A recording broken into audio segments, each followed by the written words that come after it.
Mr. President, we exercise our right of reply to one more attempt by the leader of Pakistan to tarnish the image of this august forum by bringing in matters internal to my country and going so far as to spew falsehoods on the world stage.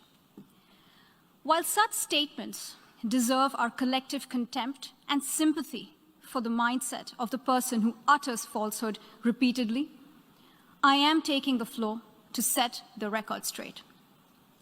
Regrettably, this is not the first time the leader of Pakistan has misused platforms provided by the UN to propagate false and malicious propaganda against my country, and seeking in vain to divert the world's attention from the sad state of his country, where terrorists enjoy free pass while the lives of ordinary people, especially those belonging to the minority communities, are turned upside down. Mr. President, member states are aware that Pakistan has an established history and policy of harboring, aiding, and actively supporting terrorists. This is a country which has been globally recognized as one openly supporting, training, financing, and arming terrorists as a matter of state policy. It holds the ignoble record of hosting the largest number of terrorists proscribed by the UN Security Council. Mr. President, we marked the solemn occasion of the 20th anniversary of the 9/11 terror attacks just a few days back. The world has not forgotten that the mastermind behind that dastardly event, Osama bin Laden, got shelter in Pakistan. Pakistan leadership continues to glorify him as a martyr. Regrettably, even today, we heard the leader of Pakistan trying to justify acts of terror. Such defense of terrorism is unacceptable in the modern world. We keep hearing that Pakistan is a victim of terrorism. This is the country which is an arsonist disguising itself as a firefighter.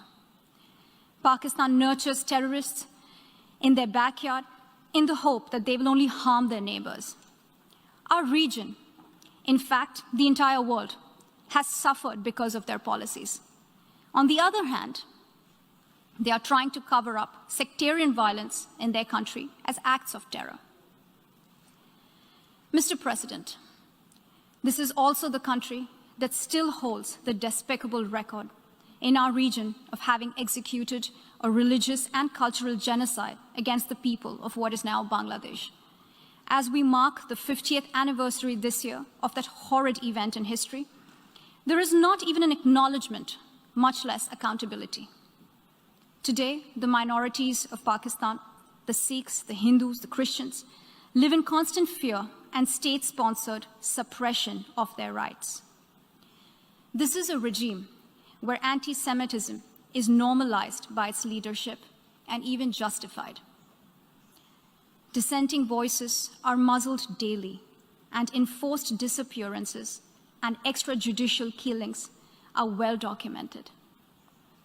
Mr. President, unlike Pakistan, India is a pluralistic democracy with a substantial population of minorities who have gone on to hold highest offices in the country, including as President, Prime Minister, Chief Justices, and Chiefs of Army Staff. India is also a country with a free media and an independent judiciary that keeps a watch and protects our Constitution. Pluralism is a concept which is very difficult to understand for Pakistan, which constitutionally prohibits its minorities from aspiring for high offices of the state. The least they could do is introspect before exposing themselves to ridicule on the world stage. Finally, Mr. President, let me reiterate here that the entire Union territories of Jammu and Kashmir and Ladakh were, are, and will always be an integral and inalienable part of India. This includes the areas that are under the illegal occupation of Pakistan. We call upon Pakistan to immediately vacate all areas under its illegal occupation. Mr. President, Allow me to be categorical about India's position. We desire normal relations with all our neighbors, including Pakistan.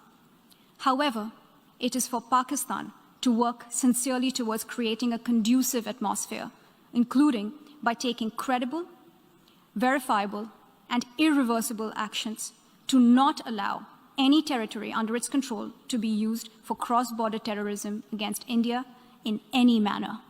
I thank you, Mr. President.